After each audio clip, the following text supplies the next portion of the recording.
I believe Senator Robin Hood Padilla would like to also make a quick manifestation, Mr. President. Senator Padilla is recognized. Maraming salamat po, Ginoong Pangulo at sa ating pinunong mayorya. Ginoong Tagapangulo, mga kasamahan, nais ko lamang pong magpahayag ng saloobin hinggil po sa ilang mga pahayag sa pagdinig ng Blue Ribbon Committee kaninang umaga. Nalubhang nakakabahala po. Na tila nagpaparating na maari nating isang tabi ang umiiral na batas upang magbigay daan sa ikasisiya ng taong bayan. Bagamat lubos ko pong nauunawaan ang pangingibabaw ng kalooban ng taong bayan, meron po tayong mga demokratikong mekanismo upang isakatuparan ito. Isipin natin ang posibleng maging epekto nito sa ating mga komunidad, lalo na po sa mga lugar na matagal na pong pinagsisikapan itaguyod ang kapayapaan at kaayusan.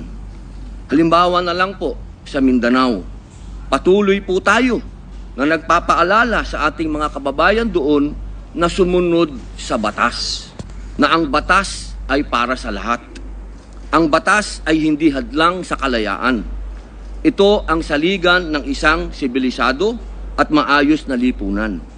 Ito ang nagbibigay sa atin ng proteksyon, nagtatakda ng ating mga karapatan, at ang nagpapanatili ng kapayapaan. Bilang mga mambabatas, tayo po ang dapat na unang tagapagtanggol ng batas, hindi ang unang lilihis.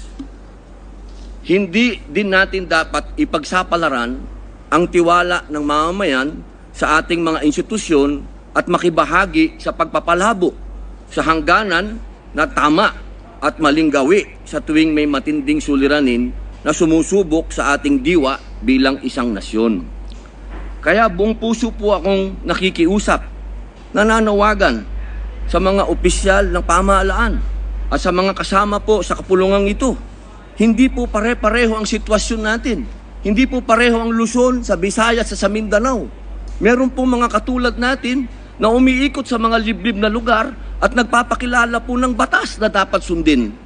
Napakalulungkot po kung ganito ang ating pagbibitaw ng mga salita na we can bend the law. Ipakita po natin na ang kalooban ng taong bayan ay maaaring maisakatuparan ng alinsunod sa balangkas na makaturungang pag-iiral ng batas. Yun lamang po. Maraming salamat po.